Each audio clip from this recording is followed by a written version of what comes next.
मोहला मानपुर अंबागढ़ चौकी में आदिवासियों के जमीन को गैर आदिवासियों के द्वारा फर्जी तरीके से खरीदने और बेचने के कई मामले सामने आए।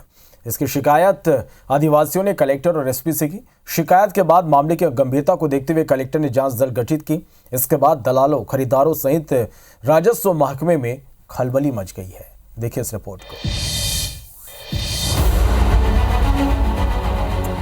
आदिवासी बहुल्य मोहला मानपुर अंबागढ़ चौकी जिले में पिछले कई महीनों से आदिवासियों की जमीन गैर आदिवासियों के द्वारा खरीद फरोख्त का खेल चल रहा है। जिले में गैर आदिवासी जमीन दलालों के माध्यम से खरीदी बिक्री का खेल खेल रहे हैं। हाल ही में धोबेडंड में आदिवासी परिवार के श्रवण कोर्राम ने 2.5 एकड़ जमीन बेची, पर खरीदार ने इस जमीन के एवज में 4 एकड़ जमीन को किसान को बिना बताए फर्जी तरीके से आदिवासी युवती के नाम पावर ऑफ अटर्नी करा दी। वहीं युवती ने अपने नाम हुए पावर ऑफ अटर्नी वाली जमीन को खुद ही बेच दी। जब किसान को इस संबंध में जानकारी हुई तो उन्होंने कलेक्टर और एसपी से शिकायत की है। जमीन और 6.5 एकड़ के प्लाट में संजय मिश्रा और रेमन देवांगन ला दिखा रहे हैं, तो वो मन ले हम लोग ठग फुसाड़ी करके रात में आए के दस्तखत कराए।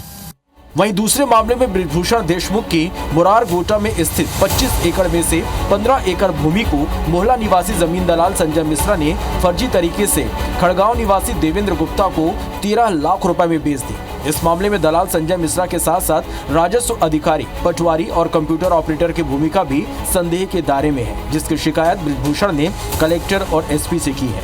मुरार गोटा तहसील खड़गांव में जमीन थी, उसको किसी के द्वारा परिवर्तन कर दिया गया है। अब ये नहीं मालूम उसके में परिवर्तन दूसरे के नाम से कौन किया है। कि संजय मिश्रा के द्वारा ही राजस्व विभाग के अधिकारी कर्मचारी जो भी हैं उनके साथ मिली भगत करके पोर्टल को पूरी तरह से बदला गया है। लगातार बढ़ते मामलों को देखते हुए सर्व आदिवासी समाज और जिला विकास समिति के सदस्यों ने बैठक कर उप मुख्यमंत्री विजय शर्मा से मुलाकात की और ज्ञापन सौंपते हुए फर्जी तरीके से जमीनों की खरीदी बिक्री पर रोक लगाते हुए जांच कर दोषियों पर कार्रवाई की मांग की है। धोबेडंड के आदिवासी युवा श्रवण कोर्राम के साथ बहुत बड़ी धोखाधड़ी हो है, ऊपर कार्रवाई करे बर और पीड़ित व्यक्ति ला 6.5 एकड़ जमीन वापस करे बर निश्चित थी बात रखी।